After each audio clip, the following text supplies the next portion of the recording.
Okay, how do I do that? How? Here?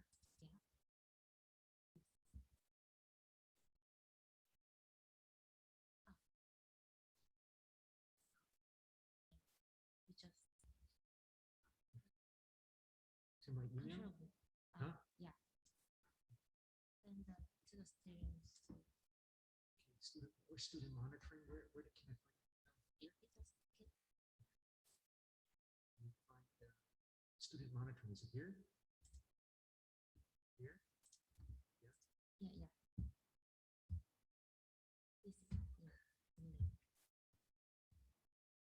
Well, wait, hold a second.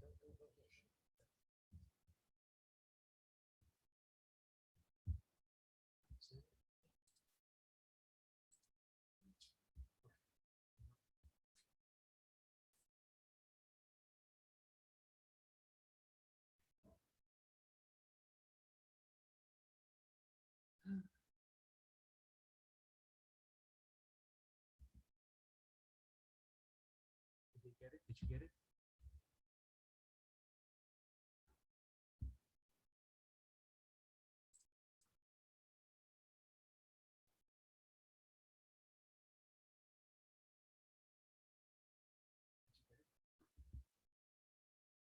No? Huh?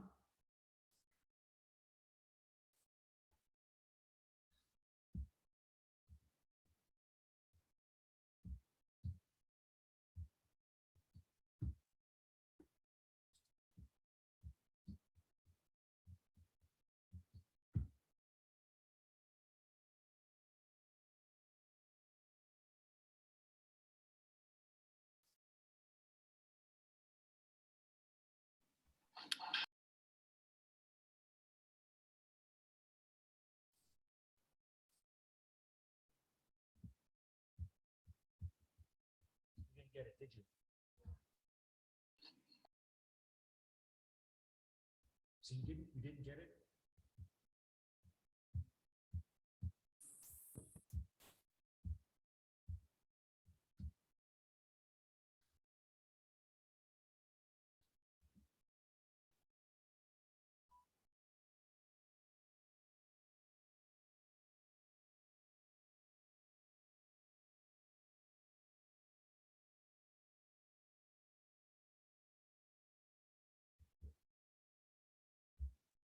What?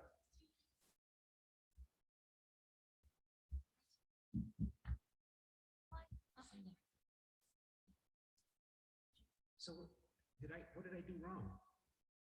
I mean, did I do something wrong? I mean, I just did the same thing I did earlier. Okay. All right. Well, thank you very much. Thank you. Hi, everyone. So again, your Zoom number is 310, sorry, 310. And I don't know what is going on. I just 310. Okay, so that's your attendance number. So hurry up and do your smart attendance. So always lots of excitement here in the pandemic world. And someday I'll actually figure out how this works. But okay, so let's go on now we have a debate, and only one student, the debater, is in the class today. Everybody else is attending online. So this will be exciting because you get to watch us have the debate, just us two in front of the camera. And we have to remember to use the microphone here so that you can more easily hear us. And all right, so this week we're covering the notes on the security and foreign policy of the European Union. And so we open those up, and this is a controversial topic. It's controversial for a number of reasons, including a number of unspoken assumptions about the nature of our world. The European Union claims to be a peace strategy, or the European Union, remember, won the Nobel Peace Prize in 2012 because the Nobel Committee viewed the European Union as a force for peace in Europe and the world. So how is the European Union effective or not effective as a force for peace in the world? To answer that question, from the framework or the theoretical perspective I am using in this class, it is necessary to ask what are the sources of threat or challenge to peace in the world? And that means, are the motivations of Russia belligerent because Russia is behaving in a belligerent way because Russia sees opportunity or Russia sees threat? Because, of course, a country can be very violent and belligerent because it's responding to a perceived threat, unlike Nazi Germany under Hitler, which was violent and belligerent because it saw, collectively speaking, the prevailing view in the ruling authorities of Germany under Hitler was that Germany confronted a marvelous political opportunity to expand and dominate Europe if it showed the will and determination to enforce its will everywhere in Europe, including by using violent force where necessary, doing what is necessary to correct and fix the problems of Europe under German leadership. And so what are the sources of challenge to peace in the world that the European Union claims to address in order to be a peace strategy? And just as important, is the European Union contributing to misperception, miscommunication, to confirming perception of threat, say in Moscow or Beijing? Is the United States, is Migu, the United States, a threat to peace in the world?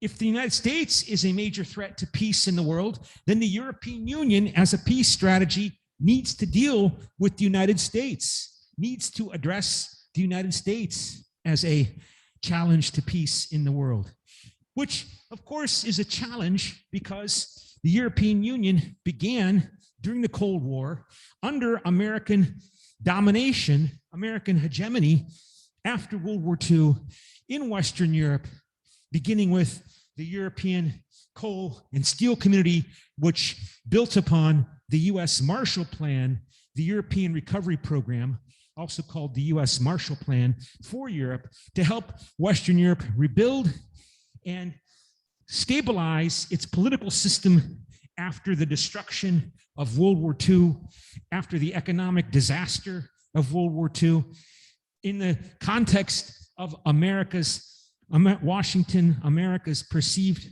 terrible threat from the Soviet Union. The dominant view in the United States at the end of World War II, by the beginning of the Korean War, was that the Soviet Union was a Russian version, in effect, a Russian version of Nazi Germany, that Joseph Stalin wanted to do in the world what Hitler tried to do and failed. But Stalin and the Soviet Union were much more powerful than Germany and could exploit the disaster and destruction and disillusionment and instability of the world as a result of World War II. So today, in 2021, if the United States, 75 years after the creation or the beginning of European integration, if the United States is now a problem, a threat to world peace, can the European Union develop the political capabilities to contain the United States? If the United States is a dangerous expansionist power, keep that in mind, right? Since the end of the Cold War, China has not invaded or attacked anyone. It's the United States that's invaded multiple countries. It is the United States over the last 30 years that has bombed multiple countries. It is the United States that is dropping bombs regularly. I mean, as I mentioned, I think in another class or earlier class, before Joe Biden administration came into office early this year, on average, the United States was dropping 72 bombs a day. 72 bombs a day. The United States was dropping somewhere around the world, killing people every day. Every day. How many people outside of China has China, the Beijing government, been attacking, been bombing, been invading? Nobody since the Vietnam War 40 years ago, when the Soviet Union, when China attacked Vietnam. So that is the question. And we have to keep that in mind, because so much of our discussion of international relations and European Union within international relations just assumes that, often I think, just assumes that the United States is a peaceful country, that the United States is a force for peace. Again, going back to that fundamental assumption that dominates, at least in the United States, that the United States won the Cold War. And the United States won the Cold War, meaning that the United States successfully contained an imperialist, expansionist Soviet Union and saved the world from the Soviet Union that was trying to conquer the world, supposedly. So this development of the European Union's security, common foreign and security policy is a very controversial issue, because if you assume that, okay, United States is a force for peace, the United States won the Cold War, the United States saved Belgians and Koreans and Swiss and Americans from the Russian version of Nazi Germany, the Soviet Union. Why? What is wrong with maintaining the current political situation today? What is wrong with just keeping NATO? Why do we need to develop something new? Why do we need this? Why is this necessary? And that's the big question. Why is this important? What's the problem that this is supposed to fix? What is the problem that this is supposed to address? That developing a European Union common foreign and security policy and a defense policy, what is the problem that this is supposed to be the answer for? What is the problem? Is it Russia?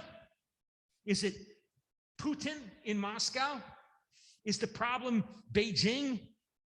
What is the problem? Is the problem simply something smaller that, well, the United States is very, very busy trying to bring peace to Korean Peninsula, or keep peace in Korea, or intervene against terrorism in the Middle East, in Iraq, and now the problem with Iran. The United States is very, very busy trying to spread peace and security around the world. So it's necessary for the Europeans to play a more important role in Europe itself, a more significant role, playing a peacemaking role in Europe, because Europe should do that. I mean, America is very, very busy in the South China Sea with China. It's very busy in the Middle East. It has made commitments. It has lots of duties and responsibilities around the whole world. Surely the Europeans can take primary responsibility for their own area. Shouldn't they develop their own capacities to keep peace in the former Yugoslavia, in Bosnia, in Macedonia? Shouldn't the European Union develop its abilities to take care of that, instead of looking to the Americans to provide leadership, even in the heart of Europe, the Balkans, Serbia, Bosnia? Is it a smaller question, a less significant question, that basically the development of a European security and defense policy as part of the common foreign security policy of the European Union is basically to make the Europeans more effective in stabilizing their own area of the world, Europe, and maybe close by regions like the North Africa, so that America can focus more on dealing with China in Southeast Asia and the South China Sea. What is the problem that this is supposed to be a solution to fix, an answer for? And that's the main source of debate. And sometimes the Americans become suspicious, depending upon who is president of the United States. Sometimes there is suspicion that the Europeans want to develop a European common foreign and security policy, including a military security arm, and that's the European defense policy, European security and defense policy, because the Europeans don't have as much trust in Washington, that the Europeans are becoming suspicious that America is increasingly unstable or unreliable or even dangerous, that the Americans led the effort to destroy Iraq, they destroyed Libya.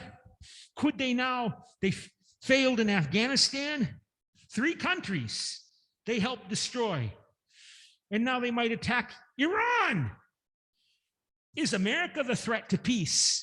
And that this European common foreign security policy and the European defense and security policy that is supposed to be the military security arm of the CFSP, that is primarily focused upon or heavily focused on perceiving the United States as a problem, that the United States is itself a source of danger to Europe and the world. So this is the beginning notes on this topic. There is a gap between the potential influence of the EU and its actual performance, at least in terms of the European Union's hard power. And hard power typically refers to money and military. And the European Union has lots of potential hard power, but it doesn't have as much influence in the world that you would think it should have, given the amount of money it does spend on its military as a whole among all of the member states, not to mention the size of its economy. So the European Union attempts to speak with one voice in foreign policy matters, which is not easy to do, given the long different histories of these countries in Europe until the end of the Second World War, or even until the end of the Cold War.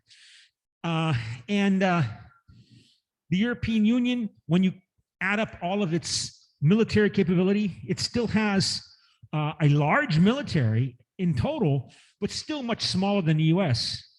I mean, US military budget, the United States spends as much money on its own military as as Russia, China, Japan, and European countries combined. So, but the European Union has not been able to project a unified front in security affairs, to act decisively regarding military matters on the world stage. And the claim is that there is new thinking is necessary for the European Union to play a more important role in the world because of the global financial economic crises that we're all facing, and that there's more and more focus on the economic aspects of international relations. And the European Union, being one of the most powerful economic actors in the world, needs to develop the military capabilities to support its use of its economic capabilities, its economic tools in trying to influence the policies of Iran or the United States or Russia or China. And the European Union has attempted to develop and express to itself and to the world its efforts to create a strategy that it declares how it sees the main sources of challenge to peace and prosperity in the world. And not surprisingly, when the European Union declares its global strategy, it does not name the United States as a source of danger, even if the United States, under the Trump administration and forward after the Trump administration, is now seen as less and less reliable by the Europeans to protect European interests. So the European Union soft power is beyond doubt, in the sense that countries around the world aim to develop and become modern. And what are the most modern and developed countries in the world? They include the European Union countries. And so if countries want to develop, they typically focus on the need to engage in trade and commerce with the European Union as the biggest economic market for exports and sources of investment to develop the economies of the developing world. So that's an introduction to these topics in the issue of developing a common and foreign security policy of the European Union. So I've done a bit of talking now. So let me open up an exercise and show you what one of the main sources of question we have today. This is from today's New York Times, and in terms of what Europe's role is in the world and the relationship of the United States to European Union, to Russia and the rest of the world. So my question to you is, should the US and the European Union appease Russia regarding Ukraine? So what do I mean appease Russia regarding Ukraine? So this is from today's New York Times, and the Russian government has now put 90,000 more Russian soldiers on the border with Ukraine. As we speak, Russia has moved 90,000 Russian soldiers to the border with Ukraine. Is Russia going to invade Ukraine?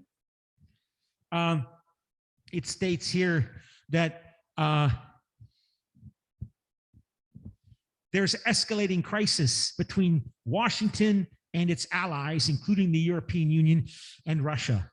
And question has been raised is, what is the United States willing to do to defend Ukraine, the former Soviet Republic of Ukraine that used to be one of the republics of the old Soviet Union, as Russia puts more pressure and threatens it with invasion, potentially sending in more forces. So open up a Wikipedia page here, and so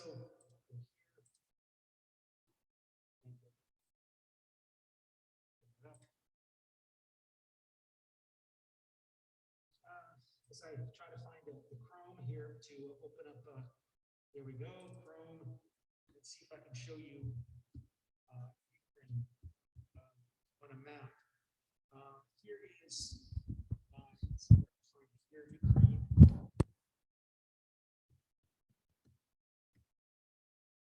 And English, second. Ukraine.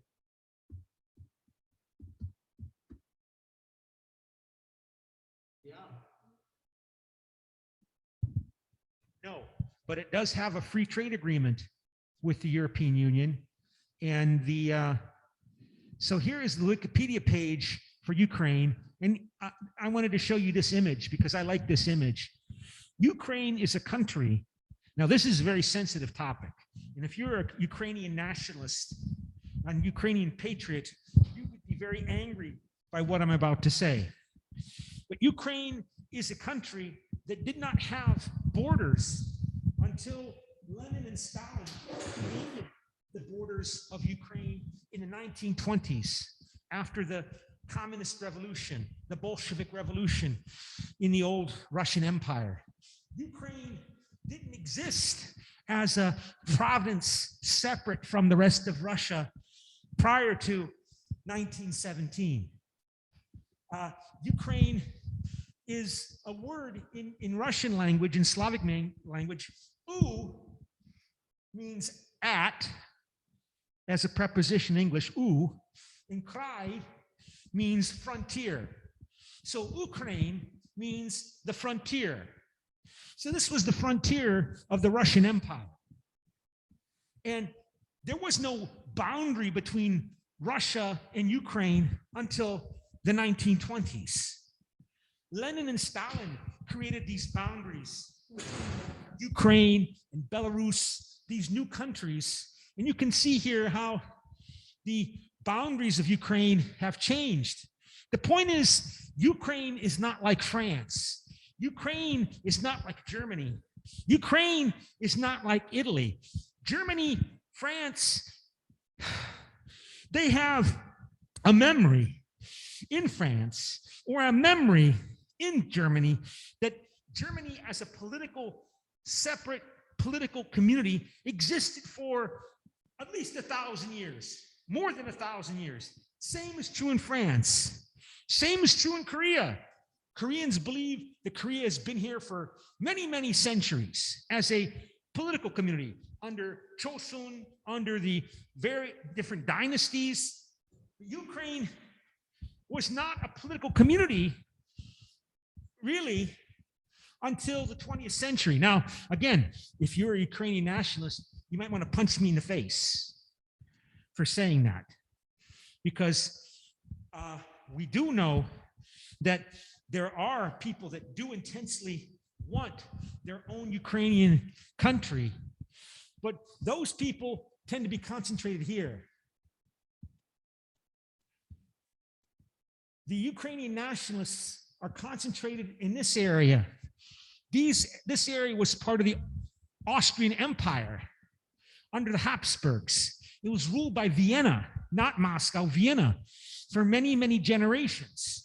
And then after World War I and the collapse of the Austrian Empire, the collapse of the Habsburg Empire, this territory was added to Ukraine by Stalin after World War II, during and after World War II. And you find intense Ukrainian nationalists here. But this area, these people, they tend to be more sympathetic and view themselves as Russian. This territory had been part of the Russian Empire for hundreds of years. For hundreds of years. And so this Ukraine is a country where the people living there have complex, conflicting identities. Why did Lenin and Stalin create Ukraine? Well, partly because Russia was too big. And if you're going to try to convince the people of the Soviet Union, of the new Soviet Union in the 1920s, that the communist Russia, the communist Soviet Union is not basically just a cover for a new form of a Russian empire with a smiley face, a socialist smiley face, then you have to weaken the political power of Russia within the Soviet Union. So they tried to create these different republics out of the old Russian Empire, in part, in order to lessen the dominance of Russia as a nation in the new Union of Soviet Socialist Republics, the Soviet Union. That's why they created Belarus, Ukraine, Kyrgyzstan, Kazakhstan, Turkmenistan, Uzbekistan. These were all created in the 1920s. They did not have borders in the old Russian Empire. The Russians called that Turkestan in Central Asia. It was all called Turkestan. Kyrgyzstan, Turkmenistan, these were all creations by Lenin and Stalin. Same was true with Ukraine and Belarus. But, and so if you're Vladimir Putin today, this is an artificial country. This is a country that you think is not real. It was created by Lenin and Stalin to more easily dominate and control the territory of the Soviet Union. And this territory here is as Russian, particularly Crimea. This, as I told you in other classes, right? You can't understand politics unless you understand the power of nationalism and emotion. For Russians, in terms of what it means to be Russian historically, what it means to be Russian, Crimea is like what Dok Island is to Koreans. When Japan claims Dok Island, Koreans go crazy. Ah, no, Dok Island is Korean. Ah! The same is true here. Crimea, those of you who know some history of Russia know that the Russians fought a war here, the Crimean War against the British, the French, the Italians, and the Turks against Russia. And they lost in the 1850s, the Crimean War. This was given to Ukraine, the Republic of Ukraine. It says here in 1954, Khrushchev, the new leader of the Soviet Union after Stalin died, gave this Crimean Peninsula to Ukraine in 1954 as a gift.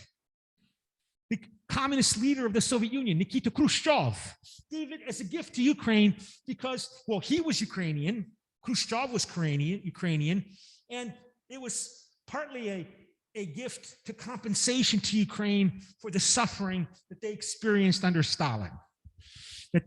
Ukrainian nationalists tend to believe that Stalin purposefully tried to kill all of these people through famine, through causing a famine, to cause these people to die from starvation. The Holodomor, they call it. The Holodomor. And millions of Ukrainians died. And so Khrushchev gave Crimea to Ukraine in 1954 as sort of compensation. But from Russian nationalist point of view, this is Russia. This is Russia. So when Ukraine signed a free trade agreement, an FTA, or moved to sign a free trade agreement with the European Union, Putin moved to take this territory back from Ukraine in 2014, 2015, 6 years ago. After Ukrainian nationalists, Ukrainian patriots overthrew the pro-Russian president Yanukovych, who came to power in a democratic election in Ukraine, when he refused to create a free trade agreement, to sign a free trade agreement with the European Union, Ukrainian patriots uprose against him, led demonstrations against him, and it was a bloody revolution. Lots of college students your age were killed in Kiev on Maidan Square, protesting against Yanukovych and his corruption.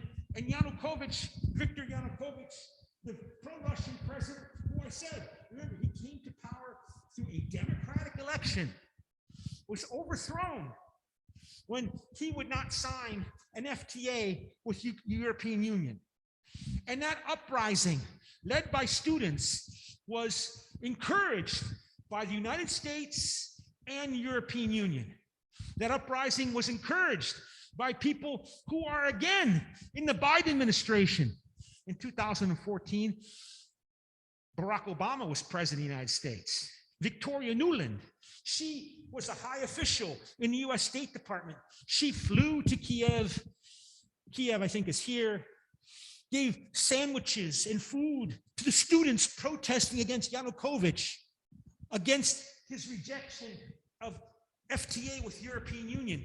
And Herman van Rompuy, the first president of the European Council under the Treaty of Lisbon that created the European Council president, Herman van Rompuy, the former Belgian prime minister, he went to Kiev and also encouraged the protesters against the democratically elected president of Ukraine, who said no FTA with European Union, we stay with Russia. John McCain, also a senator who ran against Barack Obama for president in 2008, he went to Kiev and said, yay, protesters, yay.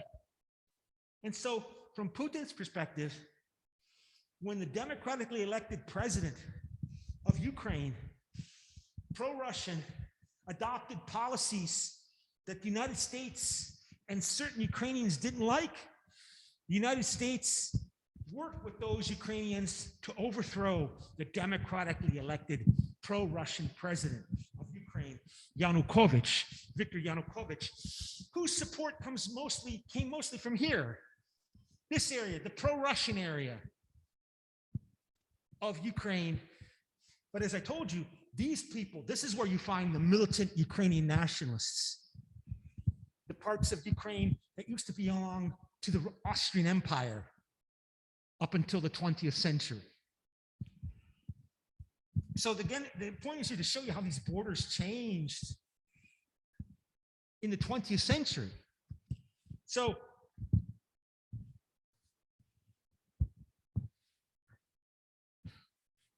you can see here, this is the, anyway, okay, so back to this discussion issue. So here we have, let me go back to the, there you see people starving during the Holodomor, the famine, people starving on the streets of Kharkiv, another city in Ukraine. Millions died from starvation. Let me see if I can go back to the Wikipedia entry. Kiev was, you remember, Ukraine was where most of World War II was fought between the Russian and German armies. Here you can see Kiev destroyed during World War II. It was occupied by the Germans from 1941 to 1943, all destroyed.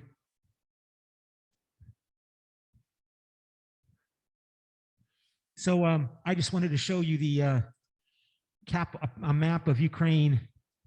If I can show you a map of Ukraine. So where I can show you where Kiev is located. Okay, and then this territory, this was taken by the Russians through covert operations in 2014. And the Russian government has encouraged this area where there is pro-Russian identity, pro-Russian attitudes to rise up and separate, de facto separate from control by the central government in Ukraine. And this fighting is going on to this day.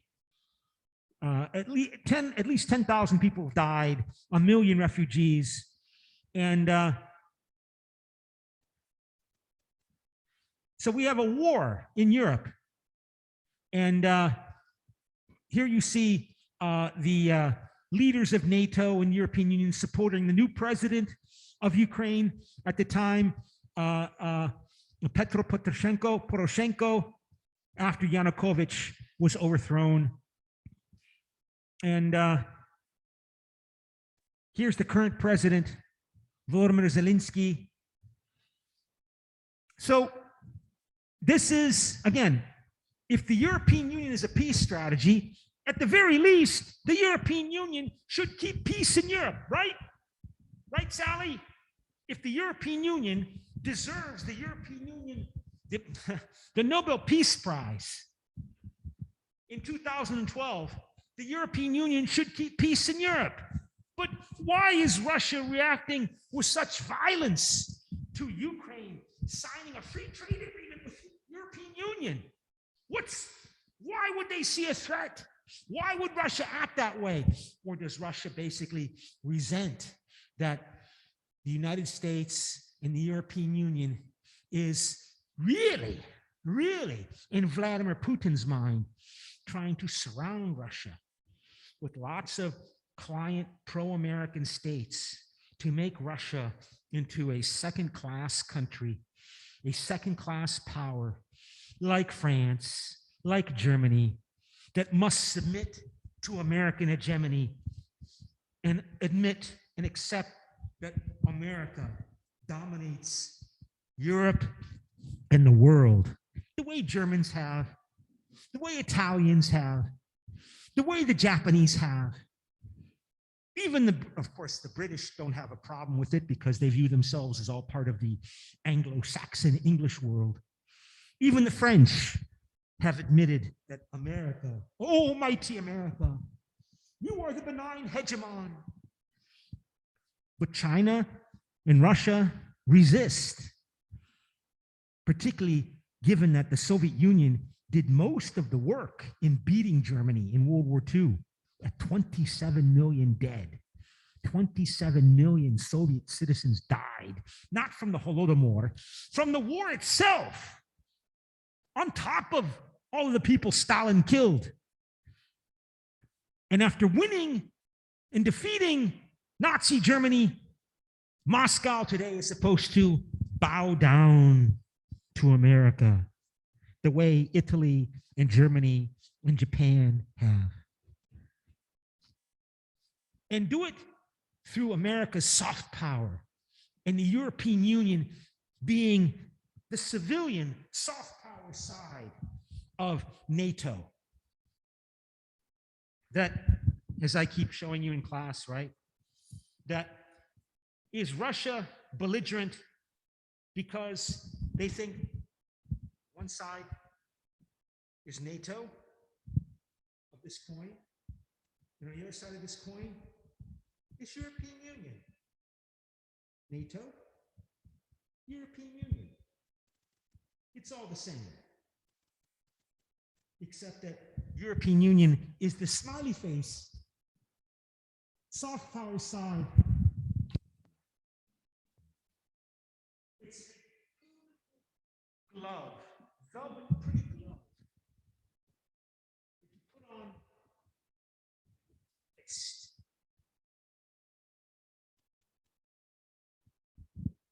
Or is Russia belligerent because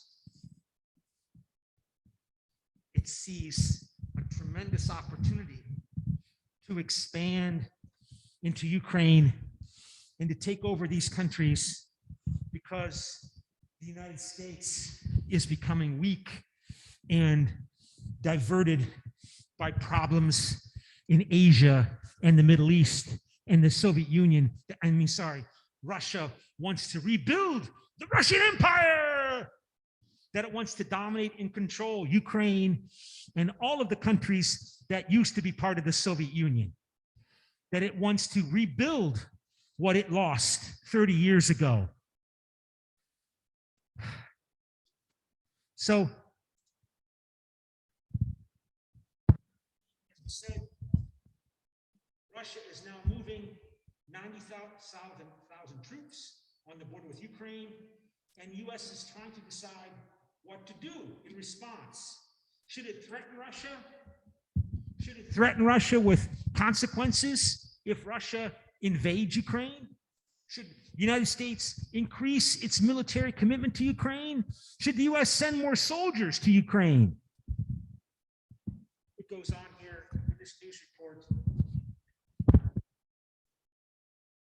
That has raised questions about how far President Joe Biden would be willing to go in a confrontation with Russian President Vladimir Putin of Ukraine.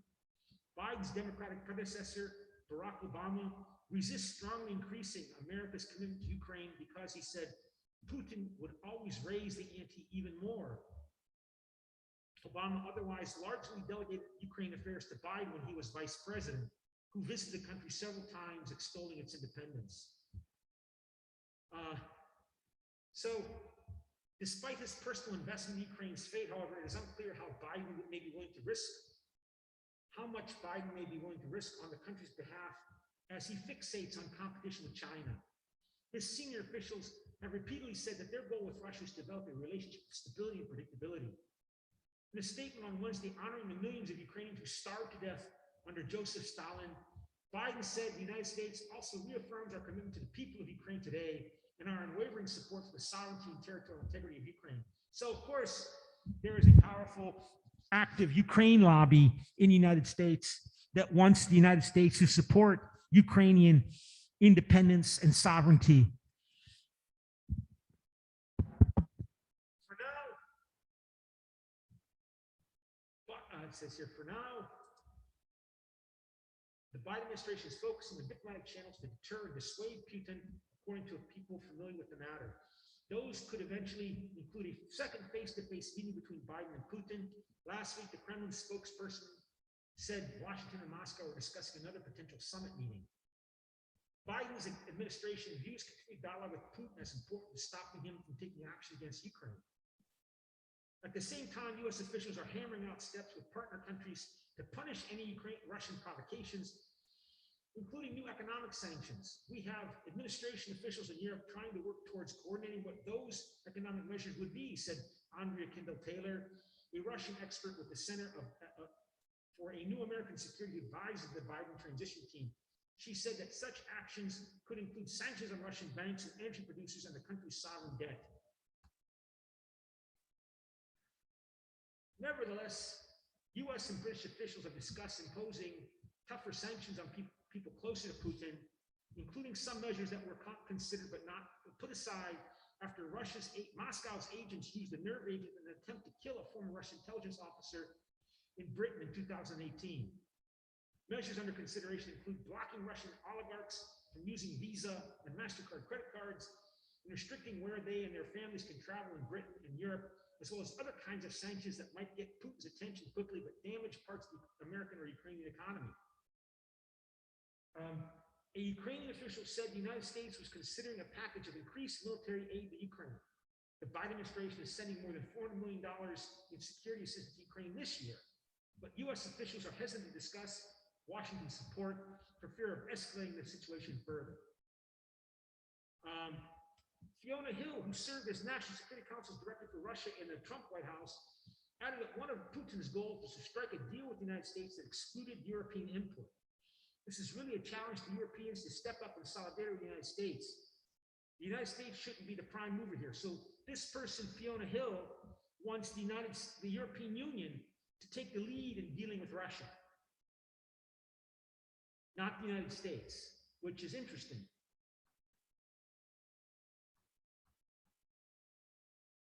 And others, so whatever Putin's thinking, his troop buildup is likely to test the willingness of the United States, NATO, and Europe to act. The buildup of Russian forces is in part to see what Brussels is going to do and what Washington is going to do, said this person, Martin Wasser, a former CIA officer and now a senior fellow of the Center for New American Security.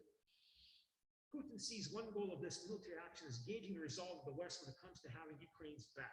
So my question to you is, the U.S., please respond to the statement. The U.S. and EU should appease Russia regarding Ukraine. So do you strongly agree, neutral cannot decide, disagree, strongly disagree? So let me go back to the, and assign you to breakout rooms. And is this breakout rooms here, Sally? Is this breakout rooms? Hirok Ilshi Chongji? Hirok Chongji? Breakout rooms. Where's breakout rooms? Sohi Ilshi. Okay, so put you into two groups and assign you automatically.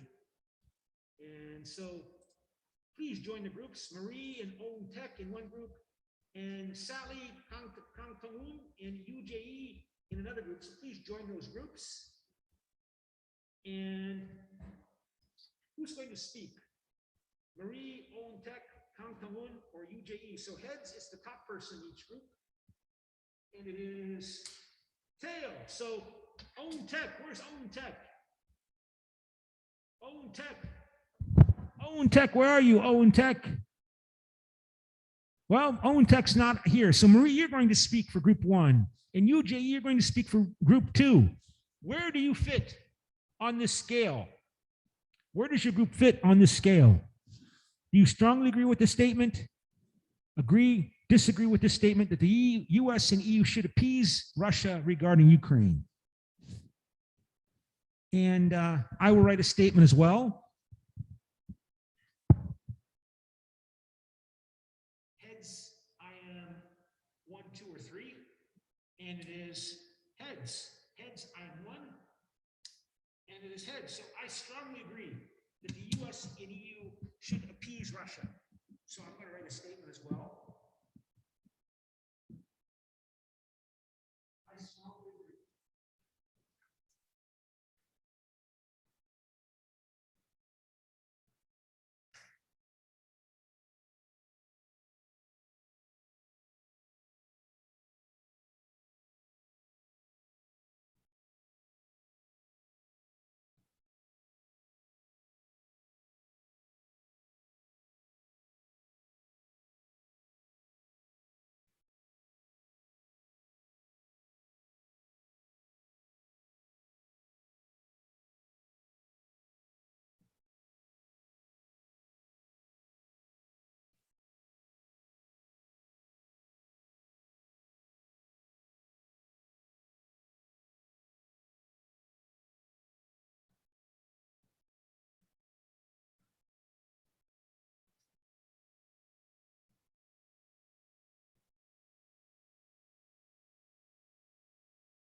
30 seconds.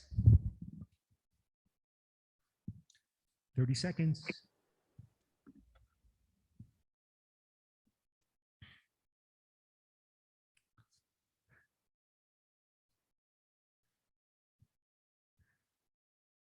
Ten seconds.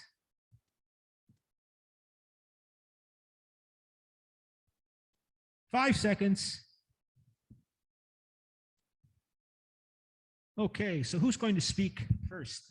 Heads, it's group one. And it's tails. So UJE, please tell us where group two fits on this scale in responding to this statement. UJE, does your group agree or disagree with this statement? UJE? Turn on your microphone, UJE. Also, turn on your video cameras so we can see you.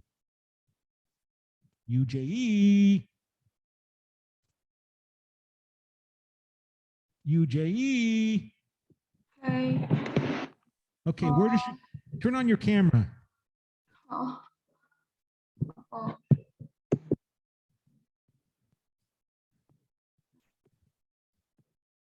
We can't see you. There's nobody there.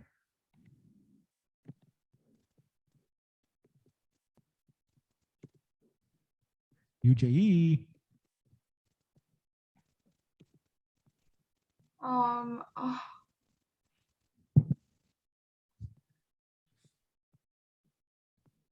So where does your group fit on this scale? Do you agree or disagree with the statement? I don't disagree.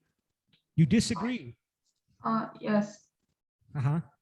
Why do you disagree? I don't know. I think I'm natural. Russia's annexion of the Crimean Peninsula and support from rebels in eastern Ukraine have led to the worst relationships between Russia and the West since the Cold War. Russia raised the tensions earlier this year by increasing its troops in Ukraine for the region, including the Crimean Peninsula. So I think it's neutral. So you think that it's necessary to oppose Russia because basically Russia, if Russia is allowed to be successful in pressuring Ukraine and pressuring the West by threatening Ukraine, that Russia will become even more aggressive and dangerous if it is seen as being successful in continuing to dominate and control Ukraine or trying to dominate and control Ukraine. If you allow them to get what they want from Ukraine through threats and threats of military attack, that it will just make Russia even more belligerent and aggressive and wanting more from Ukraine, and not just Ukraine, the other countries that came from the old Soviet Union, like Estonia, Latvia, Lithuania, Belarus, Kyrgyzstan, Kazakhstan, that all of these countries will become under even more pressure from Russia trying to rebuild and recreate the old Russian Empire if Russia is allowed to stop and prevent Ukraine from integrating with European Union and the North Atlantic Treaty Organization with the West. Yes?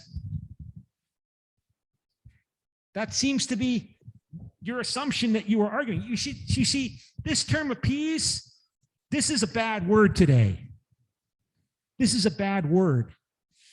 Appeasement is considered bad.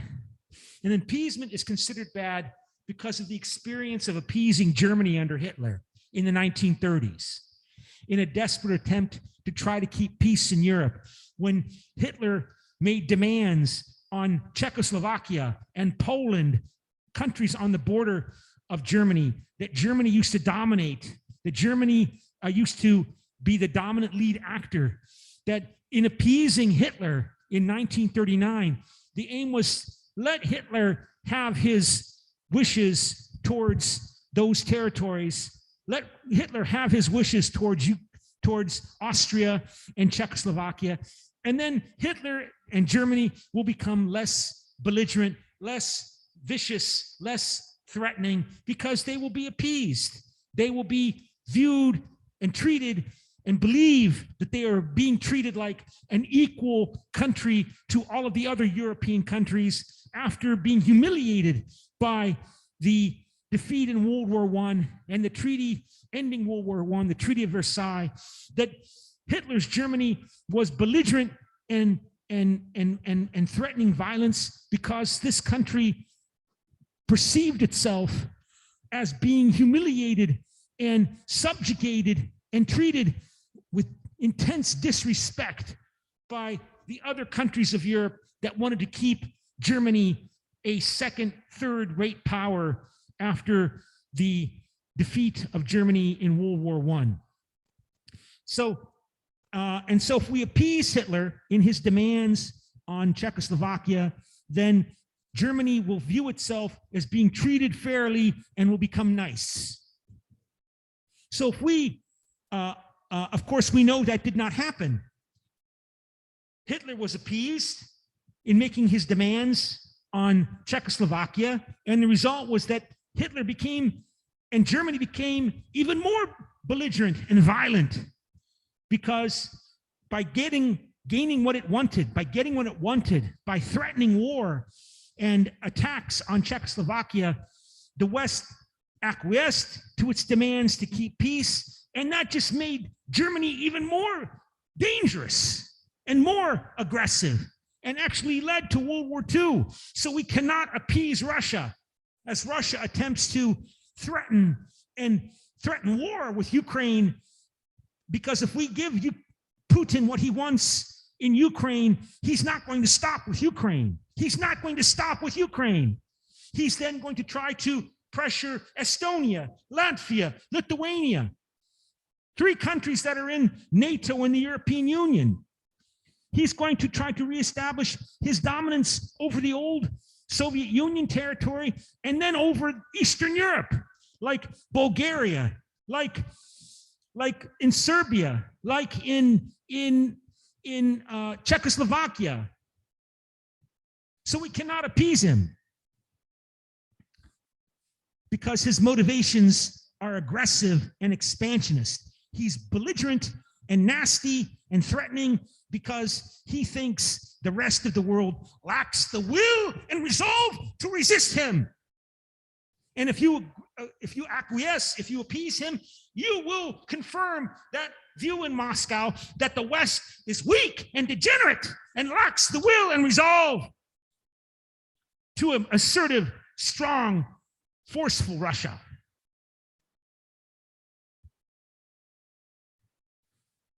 Okay, and then the second group, and that is, where's Marie? Marie, are you there? I'm here. Okay, so where does your group fit on this scale? We didn't really have an opinion. You couldn't decide. No, because we think it's a difficult topic.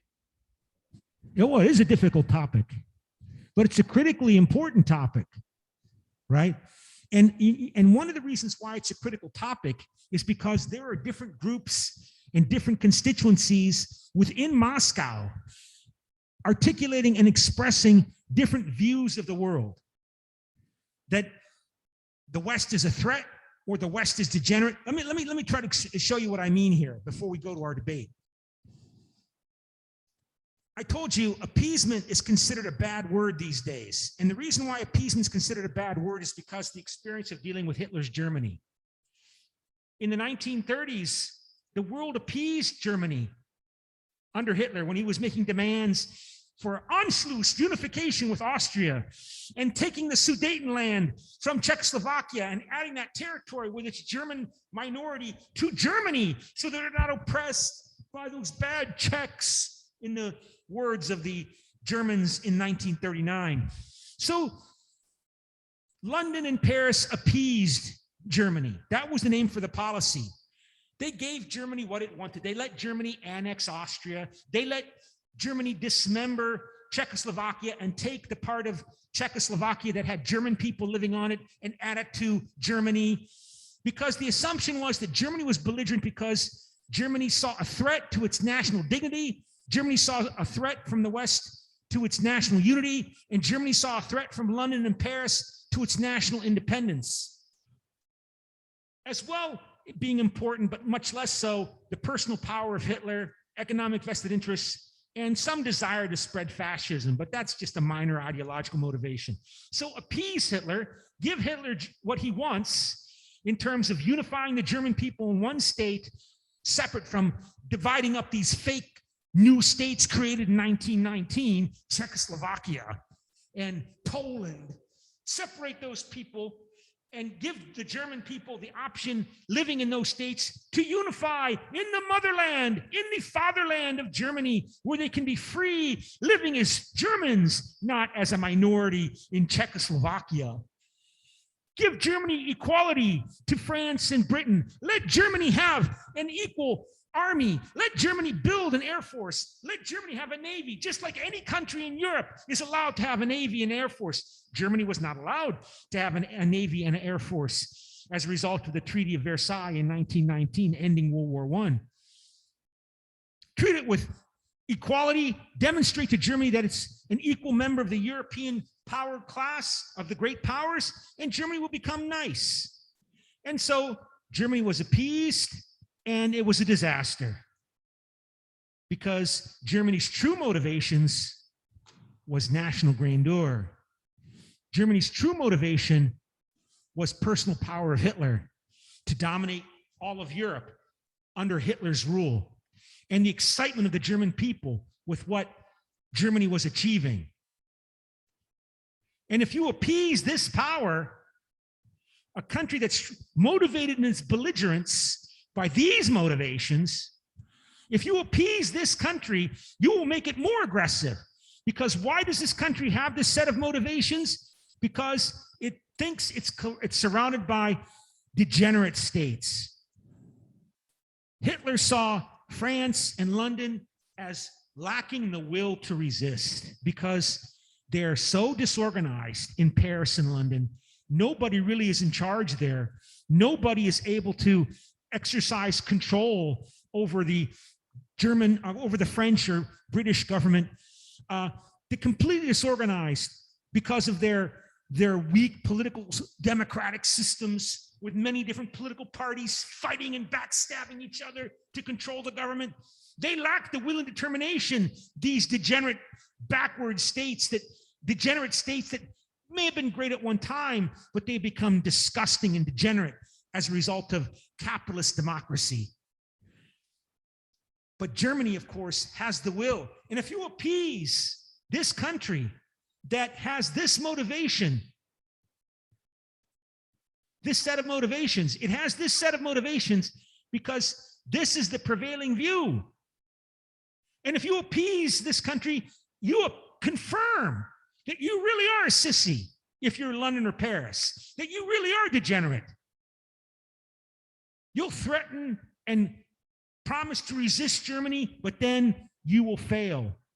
You will lack the will to resist, and you might even be willing to fight a war, but you'll lose because you don't want to win. So that's the whole subtext to this discussion about what to do with Putin's demands on Ukraine. Is Putin motivated?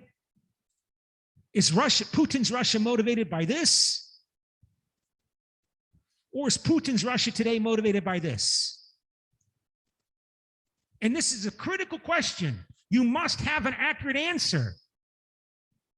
Because if you appease this, you're going to make Russia even more aggressive, the way Germany became even more aggressive after it was appeased at the Munich conference, giving the Sudetenland to Germany. Instead, you have to contain this country. You have to show it that you have the will to resist. When it makes demands, you say no. And you show that you'll fight to protect your interests if necessary. But if you try to contain this country, a country that's belligerent because it thinks it's humiliated, you're going to make that country perceive an even more dangerous threat. If you're refusing to accommodate Russia's interests because Russia views this area, this Ukraine, as a country that it's not real. It's a country that was created under communism that never had a history, that consists of people that are predominantly, not all of them, but most of these people, the majority of these people being basically Russians, that the Americans and the Europeans want to separate from Russia to make it a country that undermines Russia's national identity, Russia's national respect in the world.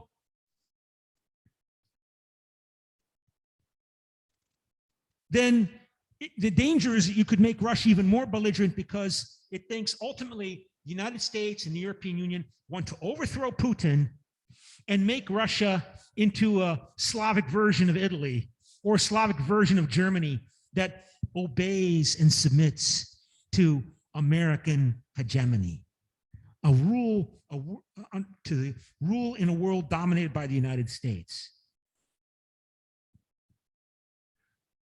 Okay, so again, we come back to this question: why does the European Union need a common foreign security policy? Is it to become more effective in helping the Americans carry out American global domination? More effective in helping the Americans, supporting the Americans, in expanding America's global rule and domination? Or is the common foreign security policy necessary to counterbalance America? America is that becoming itself more imperialistic and expansionist? Does it need to demonstrate to Russia that Europe really is an autonomous, independent actor that's not a creature of American hegemony? What is the problem that this is supposed to solve? What is the problem that this is supposed to be the answer for? These are critical questions which we're attempting to address here. Okay, so let me ask you then.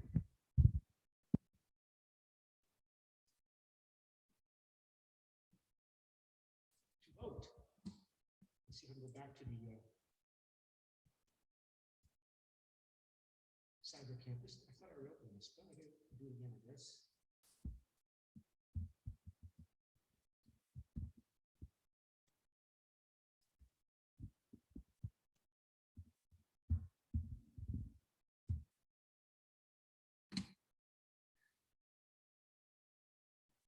And so please vote. And let me make sure you can see that screen.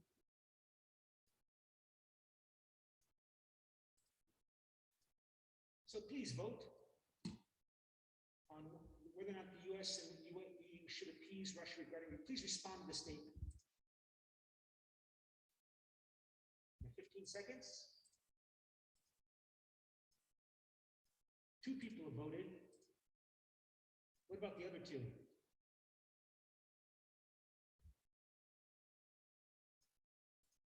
Well, I can't spend too much time on it because we need to go to our debate. So, Sally, do you have something that you want to show us on a PowerPoint? Okay, so why don't you open it up? Let me share the screen so that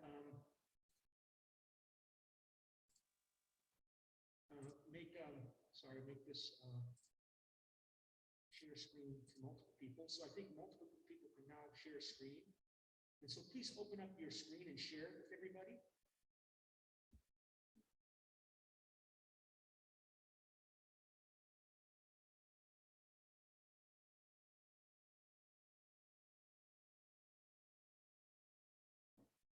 Could you share?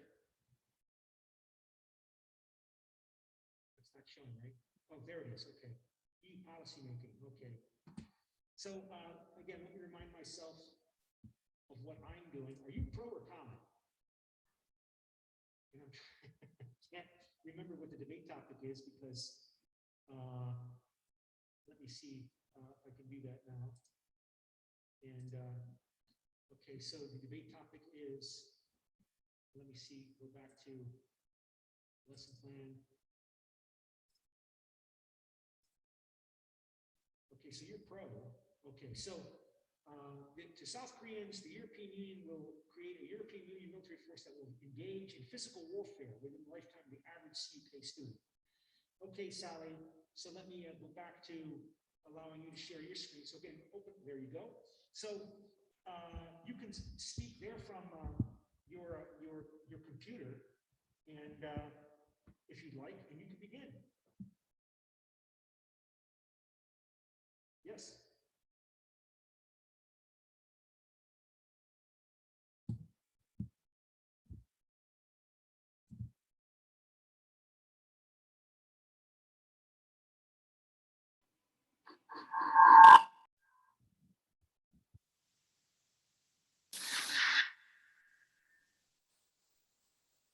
Okay.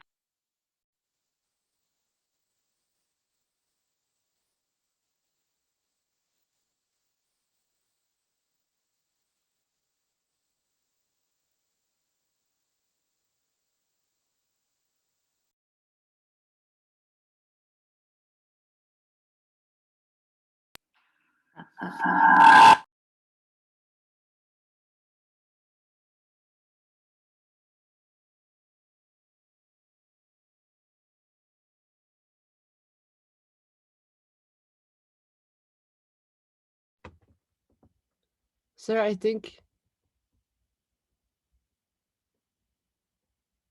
Hello? Okay. Good morning, everyone. I'm gonna talk about the creation of the military force in the EU. Okay. The EU needs to develop its military force. Nobody can predict the future of the conflict between the US and China. China has kept raising territorial disputes until now, and they are ready for actual warfare. A few days ago, China said the possibility of armed aggression against Taiwan. I think the European Union will create the European Union military force that will engage in physical warfare within the lifetime of the average CUK student. First,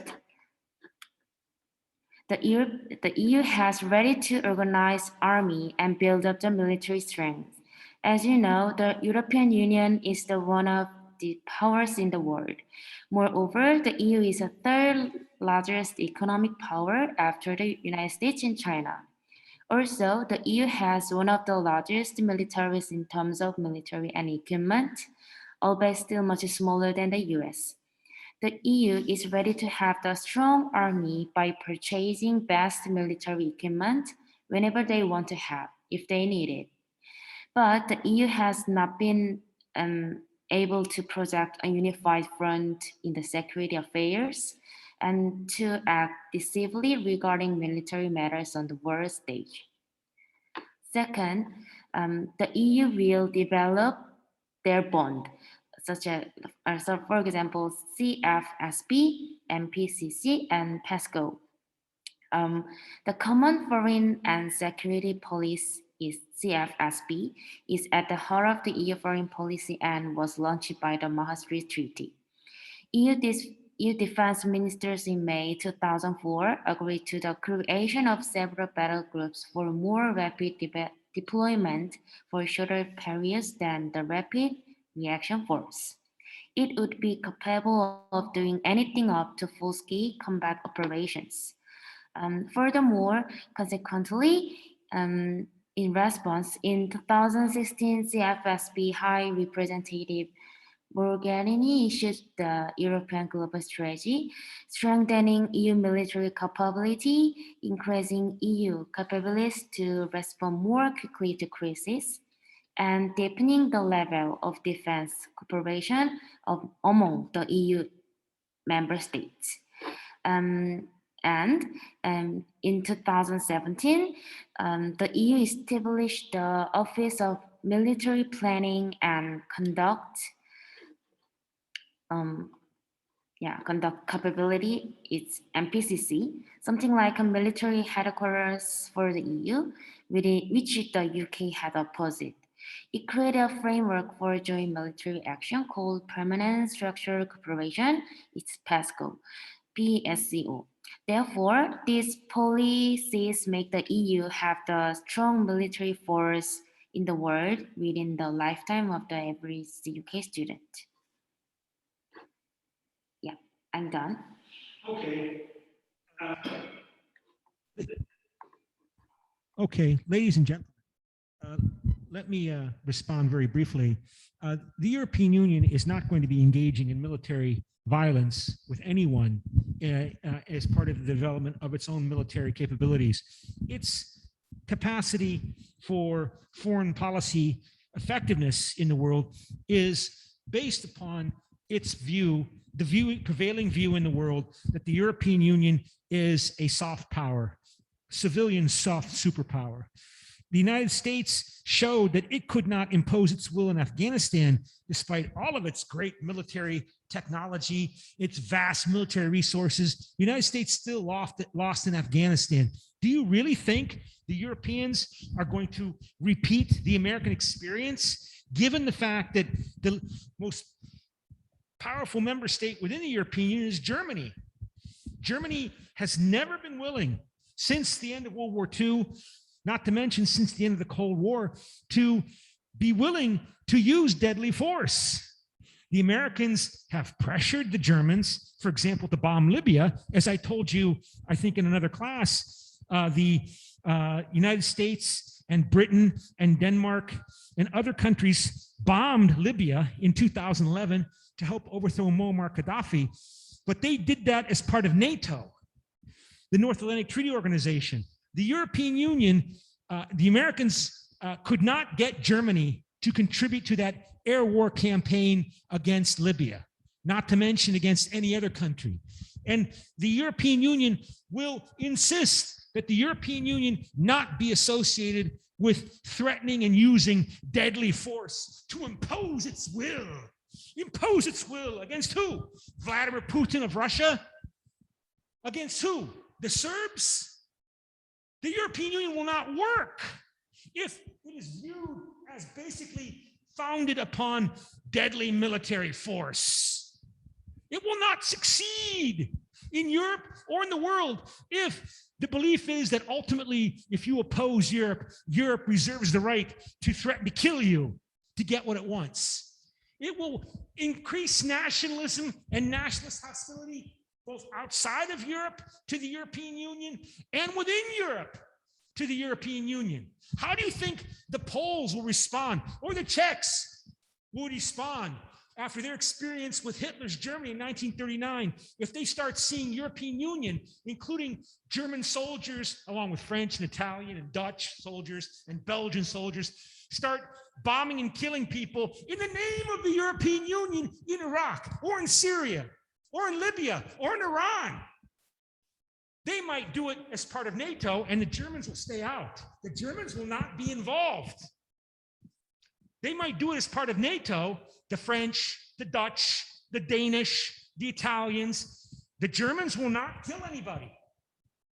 They will not use deadly force, which means the European Union will not use deadly force. I think it's pretty obvious that the European Union, to succeed, there has to be a prevailing view, which it could still fail to generate, that the European Union is built upon ultimately economic and soft power. If it comes to be perceived as basically a project that's built upon ultimately the ability of the state to use violent coercion to impose its will, that's a terribly dangerous direction in which the European Union will move. I'm not saying Europeans won't be involved in deadly force, the use of deadly force. They are. I already told you, right? The French have bombed in Iraq and Libya and so on. But they did it as part of NATO, not the European Union. Not the European Union. Okay. Sally, you can respond and rebut.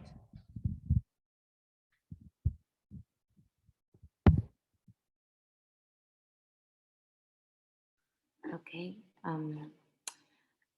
In my opinion, as I mentioned, the EU can create an European Union military. Okay.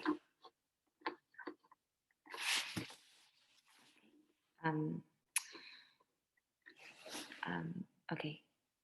A military force within about 70 years. First, the EU is one of the economic powers, so they have a capital to establish military force in Europe. Second, the EU has developed their powerful military by carrying out the policies constantly. Lastly, as you know, the ESG is practical approaches to global challenges. So I think they can be strong combined with these policies, the ESG and the CFSB or MPCC like this.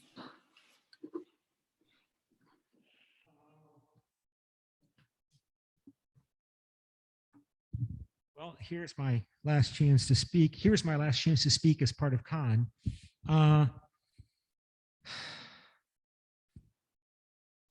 The European Union does deploy military forces for peacekeeping operations. Peacekeeping, not peacemaking, peacekeeping.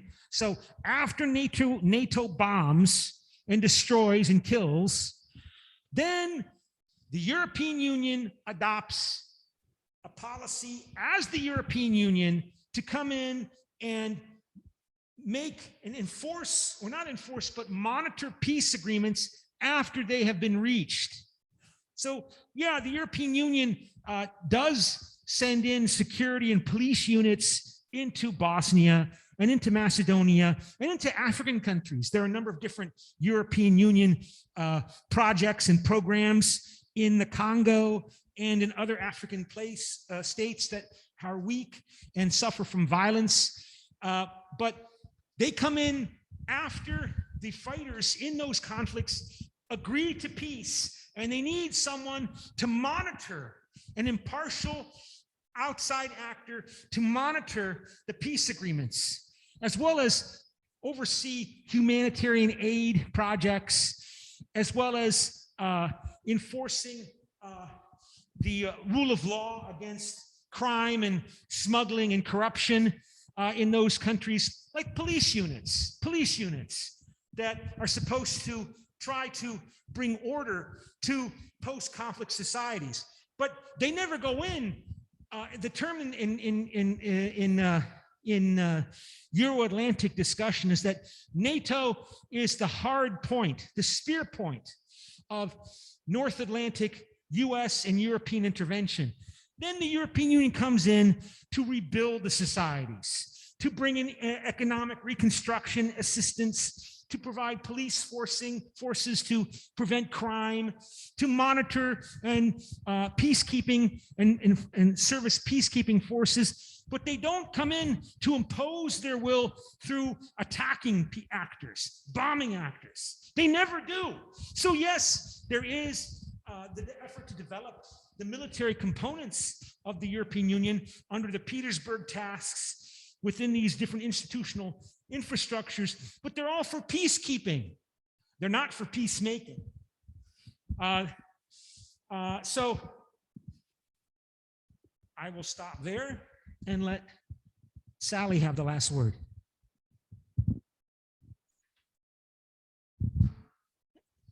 Yeah, I'm finished. Please start the camera. And unmute yourself. Yeah. Okay. Unmute yourself. You're muted. You have the last word. You're pro. Turn up. You're muted. Unmute. I make the conclusion. Okay. I told you my conclusion. Yeah.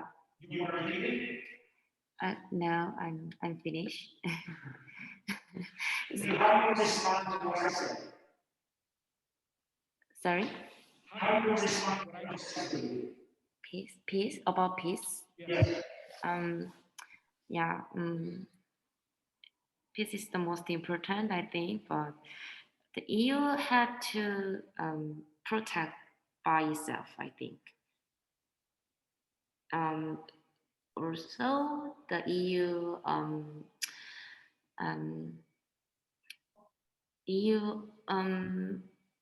doesn't need to dependent on the US. Yeah. So it's the method of safe method of the protect by itself like this. Okay. Okay. And so, all right. So now we will have you vote on who won the debate. And so let me see if I can go back to the screen here. And so, okay, who won the debate? To South Korea, and make sure I can share this screen with you. Go here, share screen. And so please vote. Who won the debate, pro or con? You have 15 seconds.